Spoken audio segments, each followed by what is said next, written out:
Okay, and by special request from Kaylee here, we actually included this category this year. It's Best Animated Feature.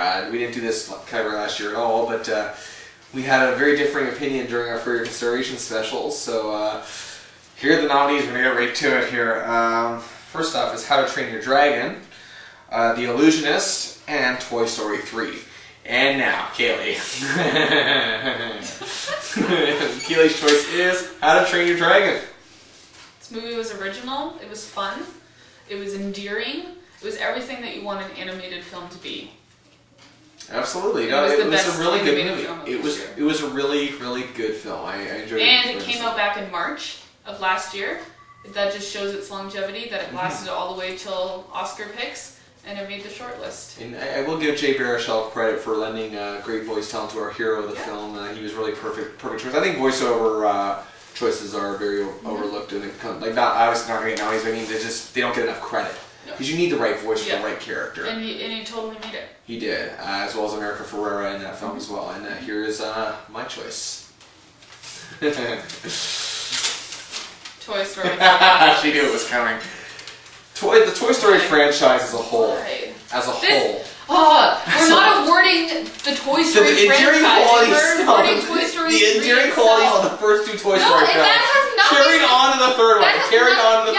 And made it all the more special. That's the only thing that's driving this. And that's how trilogies work. This is an award for the movie itself, not the movie that preceded it. That's how trilogies work. It completed it the proper way it was supposed to be. That's how a third film in a trilogy is supposed to work. Okay. And it did that. It did its job. It was a great film. It explored different aspects. Yeah, but that doesn't make the best film of the year.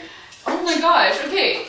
It was tense. It was sweet. Because of what had come before, not because it didn't stand on its own. That's how trilogies are supposed to be completed, people. But we're not awarding a trilogy. We're awarding one film. But each trilogy is like a puzzle piece. But if it stood on its own, then okay. But it didn't. To me, it did still stand on its own, despite the fact that it still completed the trilogy. I think it did. The only reason why we're like, oh, is because they made it that way. There was no naturalness to it. But they bring such a love and affection just from toys. Those toys would have burned. If they were that close, they would have burned. It was so unrealistic. It's animated. But anyway, I mean, come on. It had that endearing quality that the other two had. I'm so mad because I know it's gonna win. It was every bit as endearing as the other two films were. It doesn't matter. Yes, it does. That's how I'm saying it still stands out on its own, because it was every bit as good as those other two that I liked. I mean, the Toy Story franchise, in my opinion, is one of the best of the modern era.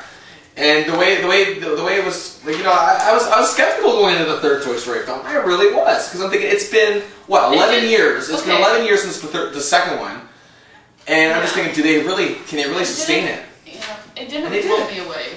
It didn't blow me away. I was completely blown away. I went in kind of, thinking that it would be really good. I liked the second one better. I'm not a huge fan of the franchise, and maybe I don't know. I don't want to say because I'm a little older, because you're older than I am, but I didn't think that it really impressed. It didn't impress me. It didn't really stand on its own. I didn't think, and I didn't think that it was that like in comparison to How to Train Your Dragon. It was fresh. It was original. You hadn't really seen anything like it before. It set the stage for what the story was. I mean, it was a really good film. I'm not saying it wasn't. It had those little things that you didn't really expect, and it wasn't trying too hard. I thought Toy Story was trying too hard. I think they were trying every right level they were supposed to be trying. The introduction of the new characters really fit well within the film. I thought the thing that the Toy Story movies have always explored is camaraderie, and I think that they found new aspects of camaraderie and friendship that weren't explored in the other two films. That's why I believe this did stand out above it. And I love those two films in their own right themselves as well. But the thing is that I think that How to Train Your Dragon, the only reason why it falls short to me is because there were certain things that I thought did drag along in that movie. That the concept was original. There were a lot of adventurous moments, a lot of moments where I laughed and chuckled and just enjoyed every little thing they did. But some things I just thought just were kind of like it just seemed a little bit unhinged at unnecessary points. But it's still a good movie. It's still a very, very good movie. I think it does warrant its nomination here. I just thought Toy Story 3 was really better. That's all. Well, in my opinion, I think Toy Story 3 dragged and lagged, but I don't think so. I don't think so at all.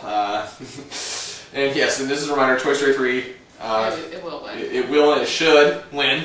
And Jeff Bridges deserved his win last year. Okay. Whatever. What?